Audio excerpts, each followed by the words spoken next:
Hello दोस्तों, नमस्कार।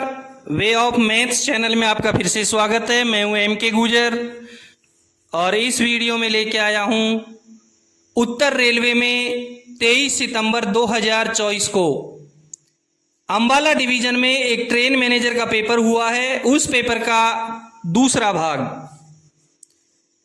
पहला भाग क्वेश्चन नंबर 1 से लेकर के 30 तक मैंने पहले हल करवा दिया पिछले वीडियो में। उसका लिंक डिस्क्रिप्शन में दे रखा है, वो आप वहां से देखें। और इस वीडियो में क्वेश्चन नंबर 31 से हल करवाते हैं। देखते हैं क्वेश्चन नंबर 31, स्क्रीन पर देखें। वंदे भारत ट्रेन की अधिकतम गति क्या है?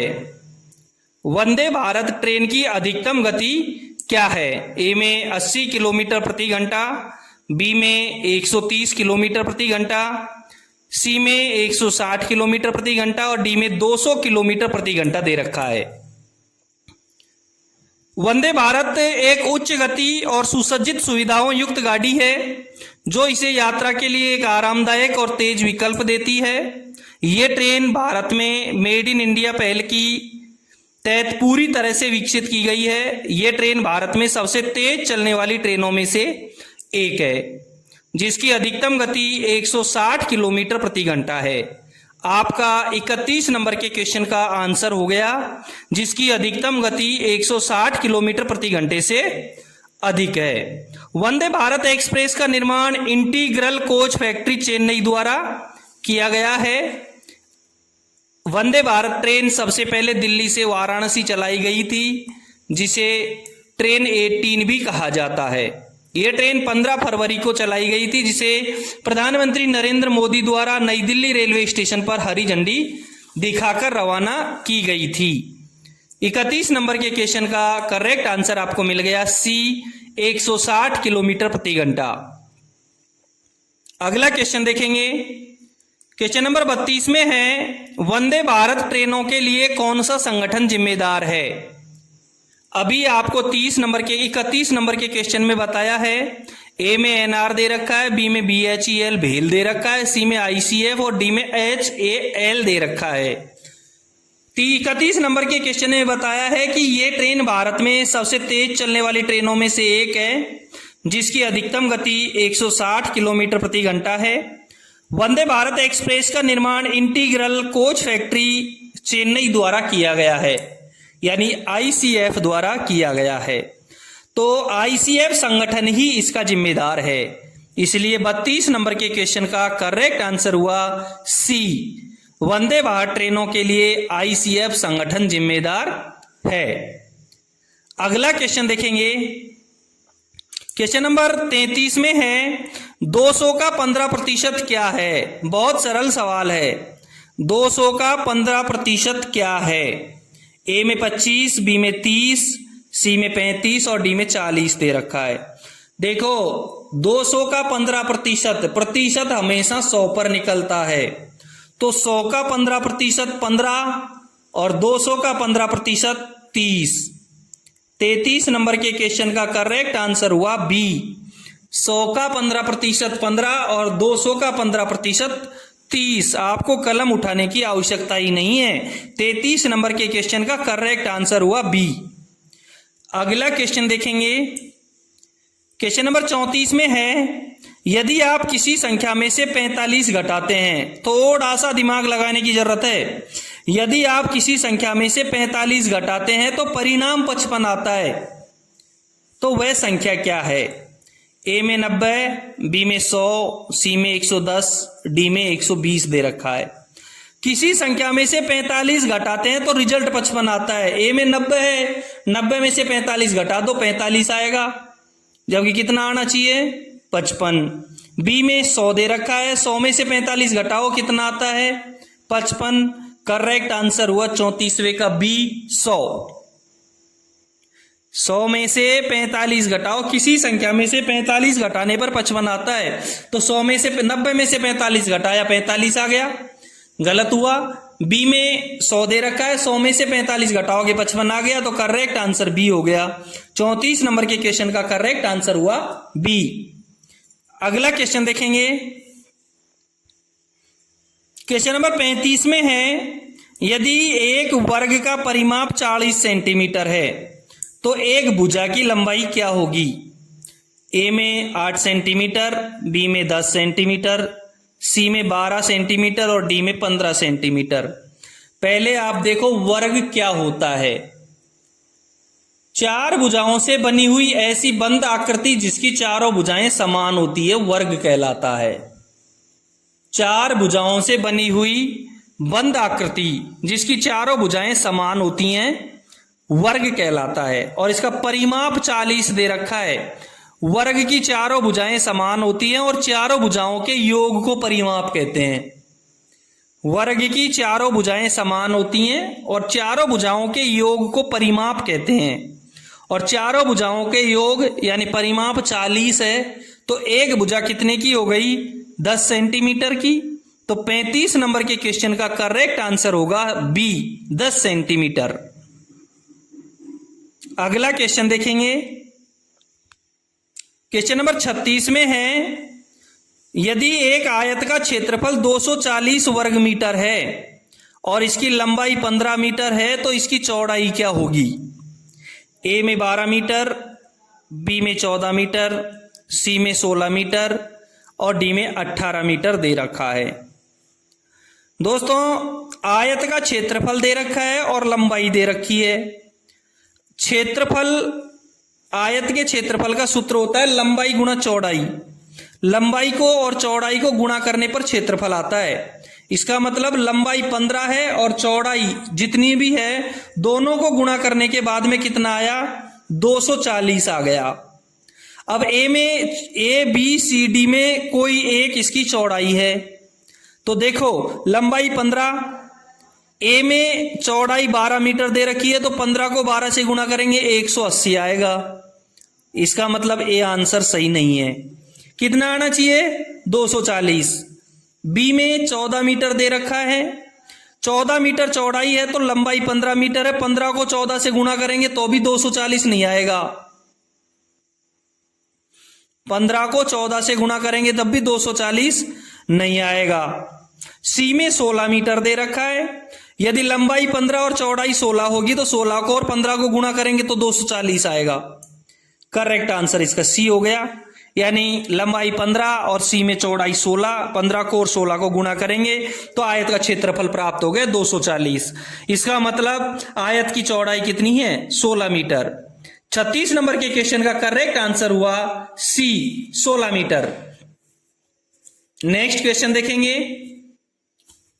क्वेश्चन नंबर 37 में है, यदि किसी पुस्तक की कीमत 20% बढ़ जाती है तो नई कीमत 36 रुपए है तो मूल कीमत में क्या थी? सवाल को समझ लो। किसी पुस्तक की कीमत 20% बढ़ जाती है और नई कीमत 36 रुपए हो जाती है तो मूल कीमत क्या थी? ए में 28 रुपए, बी में 30 रुपए, सी में 32 रुपए और डी में 34 रुपए दे रखा है। थोड़ा सा दिमाग लगाने की जरूरत है। 20% बढ़नी है, 20% बढ़नी है। आप पेपर पे देखें, स्क्रीन पर देखें इसका हल। कीमत 20% बढ़ा दी तो 120% हो गई, यानी कीमत का 120% 36 है। कीमत का 120% 36 है। कीमत गुणा 120 बटा 100, इसकी कीमत गुणा 120 बटा 100 बराबर कितना प्राप्त हो गया? 36। कीमत को 120 बटा 100 से गुणा करेंगे 36 प्राप्त हो गया। तो कीमत क्या होगी? कीमत बराबर 36, 120 भाग 100 था, इसका उल्टा हो जाएगा, 100 भाग 120 हो जाएगा। 36 गुणा 100 भाग 120 और इनको हल करेंगे तो 30 उत्तर प्राप्त होगा। कितना उत्तर प्राप्त होगा इसका? 30 उत्तर इसका प्राप्त होगा। इसलिए करेक्ट आंसर रहेगा 37 नंबर के क्वेश्चन का करेक्ट आंसर होगा बी, 30। क्लियर है? अगला क्वेश्चन देखेंगे। क्वेश्चन नंबर 38 में है, प्रथम 10 अभाज्य संख्याओं का योग क्या है? प्रथम 10 अभाज्य संख्याओं का योग क्या है? ए में 99, बी में 3, बी में 101, सी सी में 122 और डी में 129। मैं आपको बता दूं अभाज्य संख्या क्या होती है। अभाज्य संख्या वह संख्या होती है जो एक और स्वयं के अलावा किसी और संख्या से विभाजित नहीं होती है। अभाज्य संख्या वह संख्या होती है जो एक और स्वयं के अलावा किसी और संख्या से विभाज्य नहीं होती है। इसमें सबसे इंपॉर्टेंट है एक अभाज्य संख्या नहीं है, ये ध्यान रखने की बात है। ए में 99 दे रखा है, बी में 101 दे रखा है, सी में 122 और डी में 129 दे रखा है। सबसे छोटी अभाज्य संख्या होती है 2। देखो 10 अभाज्य संख्याओं का योग क्या है, स्क्रीन पर देखें। सबसे पहले आपको अभाज्य संख्या दिख रही है। अभाज्य संख्या है 2, 3, 5, 7, 11, 13, 17, 19, 23 और 29। ये अभाज्य संख्याएं हैं।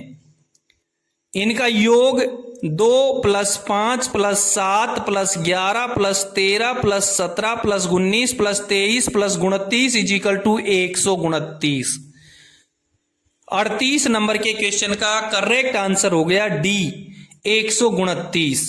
प्रथम 10 अभाज्य संख्याओं का योग क्या है, 129। अगला क्वेश्चन देखेंगे। 2 भाई बहनों की आयु का अनुपात 4:5 है। 2 भाई बहनों की आयु का अनुपात 4:5 है। थोड़ा सा मिस्टेक है, करेक्शन है इसमें, गलत प्रिंट हो गया। यदि बड़ा भाई 25 वर्ष का है तो छोटी बहन की आयु कितनी है। 2 भाई बहनों की आयु का अनुपात 4:5 है। यदि बड़ा भाई 25 वर्ष का है तो छोटी बहन की आयु कितनी है। ए में 20, बी में 25, सी में 50 और डी में 55। देखो बड़ा भाई है, 4:5 दे रखा है, इसमें बड़ा भाई है, इसका मतलब 5 जो अनुपात है वो भाई का है। 5 अनुपात भाई का है, वो 25 वर्ष का है। 5 अनुपात भाई का है, वो 25 वर्ष का है। ध्यान देना थोड़ा सा, जिसका अनुपात 5 है उसकी आयु 25 वर्ष है। कितने से गुणा किया होगा, 5 से। तो जिसकी आयु 4 होगी उसका कितना होगा, 4 पंजे 20। भाई 5 बड़ा भाई 25 वर्ष का है जिसका अनुपात 5 है। बड़ा भाई 25 वर्ष का है जिसका अनुपात 5 है। तो 5 जिसका अनुपात है उसको 5 से गुणा किया होगा जब 25 आया होगा। तो छोटी बहन का अनुपात 4 है, उसको भी 5 से गुणा कर दो, 4 पंजे 20। 39 नंबर के क्वेश्चन का करेक्ट आंसर होगा ए, 20। ठीक है, नेक्स्ट क्वेश्चन देखेंगे। क्वेश्चन नंबर 40 में है, एक जोकर 8 किलोमीटर प्रति घंटे की गति से दौड़ता है। 8 किलोमीटर प्रति घंटे यानी कि 1 घंटे में 8 किलोमीटर दौड़ता है। वह 1.5 घंटे में कितनी दौड़ेगा। ए में 12, बी में 10, सी में 15 और डी में 30 दे रखा है। आप स्वयं हल करोगे इसको। 8 घंटे किलोमीटर प्रति घंटा, 8 किलोमीटर प्रति घंटा यानी 1 घंटे में 8 किलोमीटर दौड़ता है, तो 1.5 घंटे में कितना दौड़ेगा। आप खुद हल कर लेना जो भी इसका आंसर होगा। अगला क्वेश्चन देखेंगे। क्वेश्चन नंबर 41 है, एक कार शहर ए से शहर बी तक 240 किलोमीटर की दूरी 80 किलोमीटर प्रति घंटे की गति से तय करती है। वापसी यात्रा पर वह 60 किलोमीटर प्रति घंटे की गति से यात्रा करती है। पूरी यात्रा के लिए औसत गति क्या है। आते वक्त और जाते वक्त दोनों समान दूरी है। ए में 66, बी में 78, सी में 70 और डी में 72 दे रखा है। स्क्रीन पर देखेंगे इसका हल। जब इस प्रकार से दिया गया हो, समान दूरी हो और आते वक्त अलग गति और जाते वक्त अलग गति हो, तो इसका औसत गति ज्ञात करने का एक सूत्र है। औसत गति बराबर 2 गुणा x गुणा y भाग x प्लस y। यानी कि x को और y को जाते वक्त की स्पीड और आते वक्त की स्पीड का दोनों को गुणा करके उसका 2 गुना में दोनों को जोड़ करके भाग दे देते हैं। 2 गुणा x गुणा y बटा x प्लस y। x का मान 80 और y का मान 60 है। इसका हल हो जाएगा 2 गुणा 80 गुणा 60 भाग 80 प्लस 60 यानी 9600 भाग 140। इसका हल हो जाएगा 68.57। उसकी गति 68.57 किलोमीटर प्रति घंटा औसत गति हमें प्राप्त हो गई है, जो ऑप्शन में नहीं है। 41 नंबर के क्वेश्चन का करेक्ट आंसर हुआ 68.57 किलोमीटर प्रति घंटा। अगला क्वेश्चन देखेंगे। क्वेश्चन नंबर 42 में है, यदि कोई व्यक्ति 1 घंटे में 5 किलोमीटर चल सकता है तो उस गति से 20 किलोमीटर चलने में कितना समय लेगा? ए में 3 घंटे, बी में 4 घंटे, सी में 5 घंटे और डी में 6 घंटे।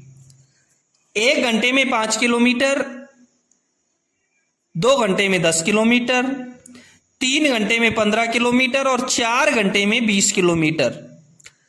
तो वह व्यक्ति 20 किलोमीटर चलने में 4 घंटे लेगा। 42 नंबर के क्वेश्चन का करेक्ट आंसर होगा बी, 4 घंटे। अगला क्वेश्चन देखेंगे। क्वेश्चन नंबर 43 में है, what is D class gate? A में मैनुअल मेन्ड एलसी, बी में अनमेन्ड एलसी, सी में इंटरलॉक्ड एलसी और डी में नॉन इंटरलॉक्ड एलसी। एलसी का मतलब level crossing gate. D class gate unmanned LC यानी बिना व्यक्ति वाला level crossing gate D class होता है। तो 43 नंबर के क्वेश्चन का करेक्ट आंसर होगा बी, अनमेन्ड एलसी। अगला क्वेश्चन देखेंगे। क्वेश्चन नंबर 44 में है, बीएसएलवी को एफएसएस से कितनी दूरी पर रखा जाएगा? कितनी दूरी पर पहले रखा जाता है?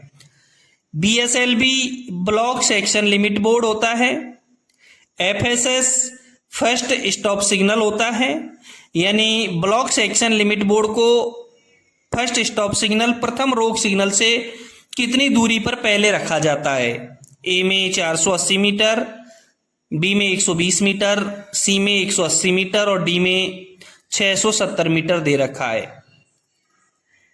ब्लॉक सेक्शन लिमिट बोर्ड को बी क्लास डबल लाइन के स्टेशनों पर लगाया जाता है जहां बहुसंकेती सिग्नल लगे हों।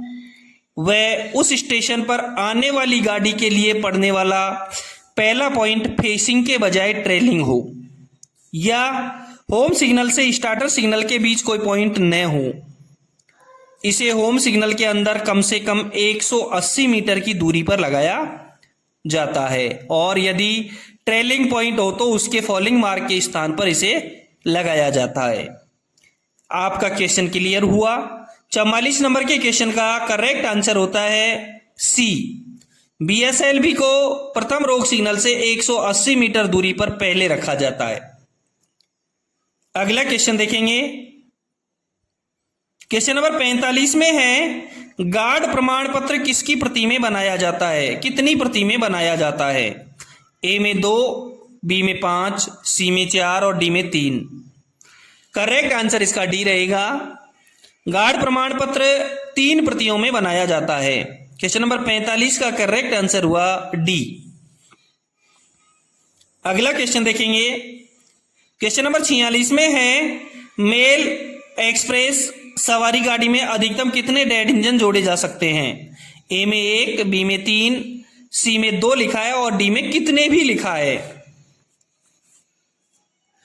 सामान्य नियम 4.66 में परिशिष्ट क के बिंदु ख के पहले में लिखा है कि मेल या एक्सप्रेस या सवारी गाड़ी के में केवल एक डेड इंजन, चाहे वो डीजल हो चाहे इलेक्ट्रिक हो, लगाया जा सकता है।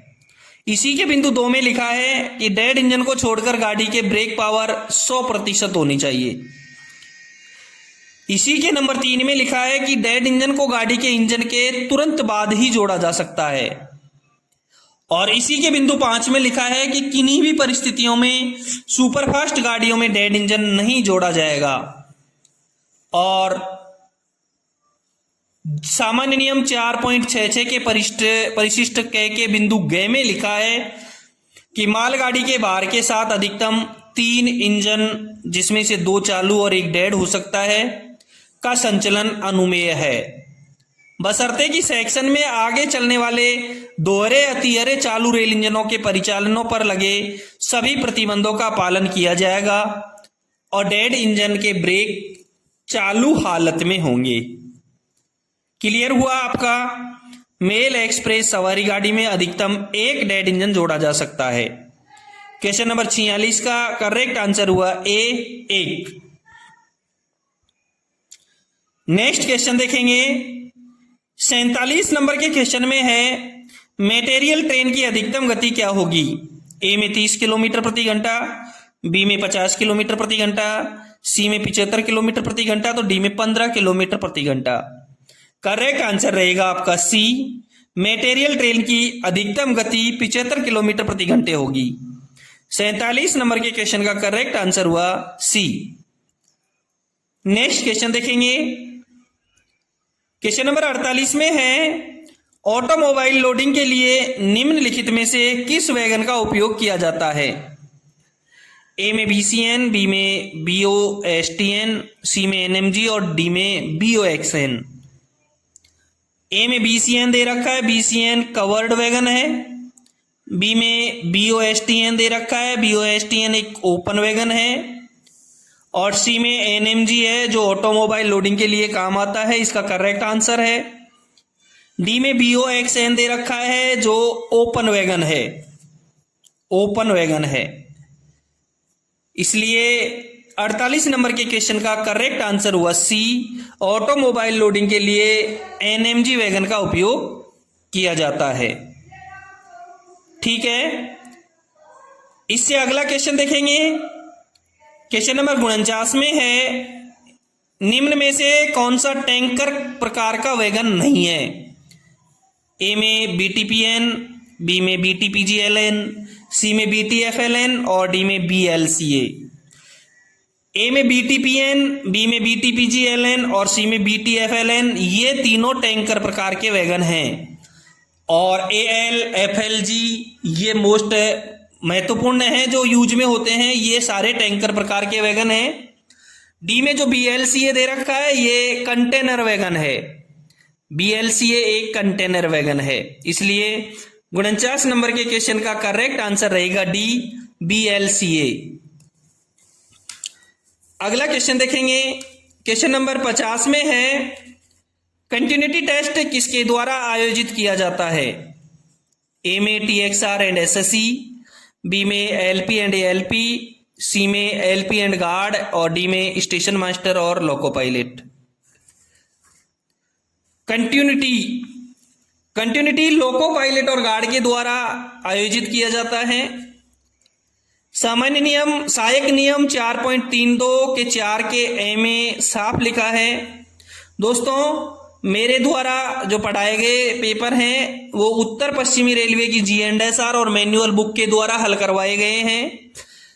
यदि आपको अपने उत्तर में कहीं कन्फ्यूजन मिले तो अपने डिवीजन या रेलवे का GNSR और मैनुअल बुक एक बार अवश्य देख लें।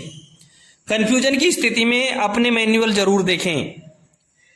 सामान्य नियम 4.32 के 4 के ए में लिखा है कि एयर ब्रेक मालगाड़ियों में ब्रेक निरंतरता की जांच यानी ब्रेक कंटिन्यूटी की जांच निम्नलिखित ढंग परिस्थितियों में आयोजित की जानी चाहिए।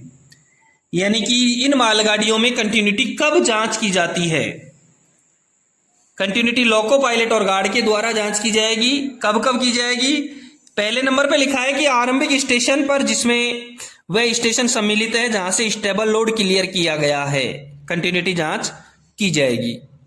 दूसरा, जब नया लोकोमोटिव या अतिरिक्त लोकोमोटिव जोड़ा जाता है तो उसकी कंटिन्यूटी जांच की जाएगी। तीसरा, जब कोई वाहन जोड़ा जाएगा या अलग किया जाएगा अथवा गाड़ी रिमार्शल की जाती है तो कंटिन्यूटी जांच की जाएगी।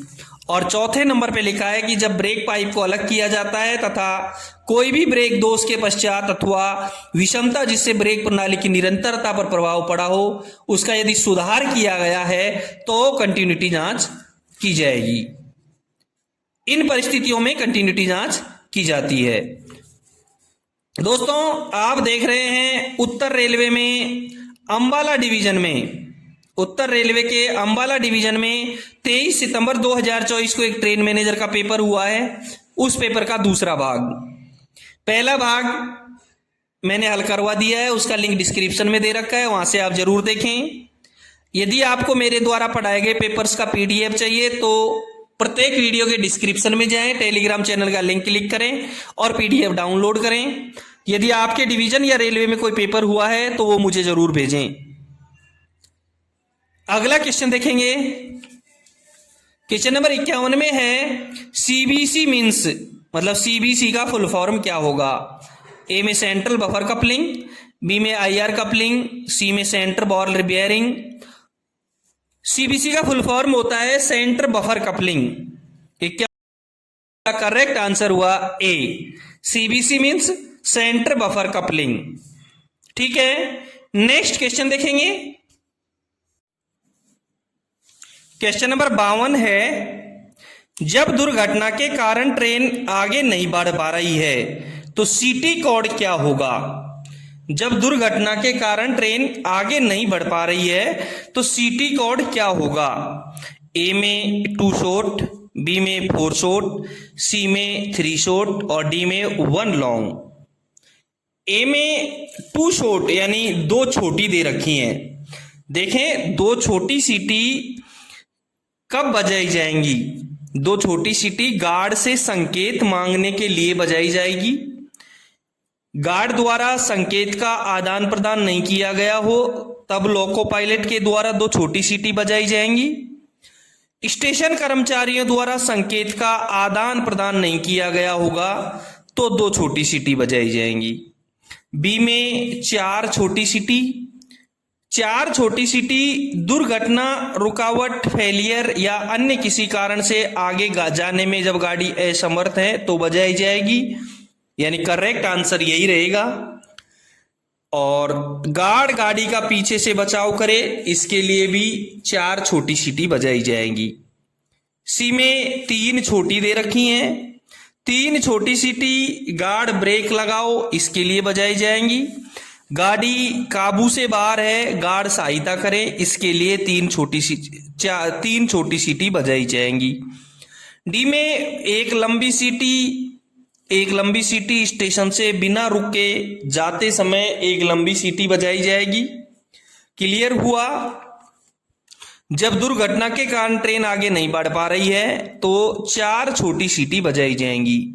क्वेश्चन नंबर 52 का करेक्ट आंसर रहेगा बी। अगला क्वेश्चन देखेंगे, क्वेश्चन नंबर 53 में है कैच साइडिंग खाली जगह अनुभाग की सुरक्षा करती है। ए में स्टेशन, बी में ब्लॉक, सी में दोनों। कैच साइडिंग को परिस्थिति के अनुसार स्टेशन सीमा या ब्लॉक सेक्शन दोनों में कहीं भी लगाया जा सकता है। जब ये स्टेशन सीमा में होती है तो पिछले ब्लॉक सेक्शन का बचाव करती है और जब ये ब्लॉक सेक्शन में होती है तो स्टेशन सेक्शन का बचाव करती है। इसलिए 53 नंबर के क्वेश्चन का करेक्ट आंसर रहेगा ए। कैच साइडिंग स्टेशन सेक्शन का बचाव करती है और स्लिप साइडिंग ब्लॉक सेक्शन का बचाव करती है। अगला क्वेश्चन देखेंगे, क्वेश्चन नंबर 54 में है फोग सिग्नल पोस्ट को सबसे बाहरी स्टॉप सिग्नल से कितनी दूरी पर रखा गया है। ए में 180 मीटर, बी में 400 मीटर, सी में 270 मीटर और डी में 120 मीटर। इस फोग सिग्नल पोस्ट का जो वर्णन है वो सामान्य नियम 3.61 के 1 के जय में किया गया है और उसमें साफ 270 मीटर लिखा गया है कि फोग सिग्नल पोस्ट को सबसे बाहरी स्टॉप सिग्नल से 270 मीटर की दूरी पर रखा गया है। 54 नंबर के क्वेश्चन का करेक्ट आंसर रहेगा सी, 270 मीटर। अगला क्वेश्चन देखेंगे, क्वेश्चन नंबर 55 में है गार्ड द्वारा कौन सा फॉर्म जारी किया जाता है। ए में T409, बी में T609, सी में TD 1425 और डी में T3693B। ए में T409 है, यह सामान्य सतर्कता आदेश है जो स्टेशन मास्टर के द्वारा जारी किया जाता है। बी में T609 है जो इंजन अथवा गाड़ी के हिस्से को मध्य सेक्शन से अगले स्टेशन पर ले जाने की अनुमति दिए जाने पर गार्ड द्वारा लोको पायलट को दिया जाने वाला एक लिखित परमिशन है, जो लोको पायलट गार्ड के द्वारा जारी किया जाता है। यही इसका आंसर है। सी में TD 1425 दे रखा है, जो डाउन साइड की PLCT paper line clear ticket है, जो स्टेशन मास्टर के द्वारा जारी किया जाता है। डी में T3693B है, जो ऑन अथवा खराब स्थिति में रोक सिग्नल को पास करने का प्राधिकार पत्र है, जो स्टेशन मास्टर के द्वारा जारी किया जाता है। A, C और D T409, TD 1425, T3693B तीनों ऑथोरिटी ऐसी हैं जो स्टेशन मास्टर के द्वारा जारी की जाती हैं, और बी में T609 एक ऐसी ऑथोरिटी है जो गार्ड के द्वारा जारी की जाती है। 55 नंबर के क्वेश्चन का करेक्ट आंसर हुआ बी T609। नेक्स्ट क्वेश्चन देखेंगे। क्वेश्चन नंबर 56 में है LSS यानी लास्ट स्टॉप सिग्नल, अंतिम रोक सिग्नल से आगे संटिंग के लिए डबल लाइन सेक्शन में क्या प्राधिकार दिया जाता है? ए में T806, बी में संट की और पिन, सी में दे रखा है T806 प्लस LSS संट की, और डी में कोई नहीं। इनमें कोई नहीं आंसर रहेगा। यदि LSS से आगे संटिंग के लिए डबल लाइन सेक्शन में जाना है तो T806 प्लस प्राइवेट नंबर दिया जाएगा। 56 नंबर के क्वेश्चन का करेक्ट आंसर होगा डी, कुछ नहीं। अगला क्वेश्चन देखेंगे। क्वेश्चन नंबर 57 में है सावधानी आदेश कितनी प्रकार के होते हैं? ए में 1, बी में 4, सी में 5। दोस्तों सावधानी आदेश 3 प्रकार के होते हैं, T409, TB409 और TA409। T409 सामान्य सतर्कता आदेश, TB409 अनुस्मारक सतर्कता आदेश यानी रिमाइंडर कॉशन ऑर्डर, और TA409 नील सतर्कता आदेश, नील का कॉशन ऑर्डर। तो 57 नंबर के क्वेश्चन का करेक्ट आंसर रहेगा डी। अगला क्वेश्चन देखेंगे। क्वेश्चन नंबर 58 में है सामान्य नियम किसके द्वारा जारी किए जाते हैं? ए में जोनल हेडक्वार्टर, बी में डिवीजन, सी में रेलवे बोर्ड और डी में DRM। सामान्य नियम 1.02 के 55 के 2 में साफ लिखा है कि साधारण नियम जारी करने तथा उनमें संशोधन करने का अधिकार भारत सरकार यानी रेलवे बोर्ड को है, और सहायक नियम जारी करने तथा उनमें संशोधन करने का अधिकार महाप्रबंधक को है। सहायक नियम जारी करने का प्राधिकार केवल प्रमुख मुख्य परिचालन प्रबंधक को है। यह अधिकार अन्य किसी अधिकारी को नहीं दिया गया है। क्लियर हुआ? क्वेश्चन नंबर 58 का करेक्ट आंसर होगा सी, रेलवे बोर्ड। अगला क्वेश्चन देखेंगे। क्वेश्चन नंबर 59 में है भारतीय रेलवे के मुख्य कार्यकारी अधिकारी कौन है? ए में जया वर्मा सिन्हा, बी में मनोज कुमार लाहौटी, सी में नवीन प्रकाश। भारतीय रेलवे मैकेनिकल इंजीनियर से भारतीय रेलवे के मुख्य कार्यकारी अधिकारी सतीश कुमार हैं, जो 1 सितंबर 2024 से इस पद पर बने हुए हैं। सतीश कुमार भारतीय रेलवे मैकेनिकल इंजीनियर सेवा के 1986 के बैच के हैं और 1 सितंबर 2024 से आज तक इस पद पर बने हुए हैं। अगला क्वेश्चन देखेंगे। क्वेश्चन नंबर 60 में है भारत के पहले रेल मंत्री कौन थे? ए में जॉन मथाई, बी में JL नेहरू, सी में VV सिंह। सबसे पहले रेल मंत्री जॉन मथाई थे, जो 15 अगस्त 1947 से 22 सितंबर 1948 तक पहले रेल मंत्री रहे हैं। रेल मंत्री रेल मंत्रालय का प्रमुख और भारत के केंद्रीय मंत्री परिषद का सदस्य होता है। रेल मंत्री का पद आमतौर पर कैबिनेट रैंक के मंत्री के पास होता है और अक्सर 1 या 2 कनिष्ठ राज्य मंत्रियों द्वारा उनकी सहायता की जाती है। भारत के प्रथम रेल मंत्री जॉन मथाई थे। जो 15 अगस्त 1947 से 22 सितंबर 1948 तक बने रहे। प्रथम महिला रेल मंत्री ममता बनर्जी थी, जो 13 अक्टूबर 1999 से 15 मार्च 2001 तक रही। और वर्तमान रेल मंत्री अश्विनी वैष्णव हैं, जो 7 जुलाई 2021 से अब तक पद पर बने हुए हैं। क्लियर। क्वेश्चन नंबर 60 का करेक्ट आंसर हुआ ए, भारत के पहले रेल मंत्री जॉन मथाई।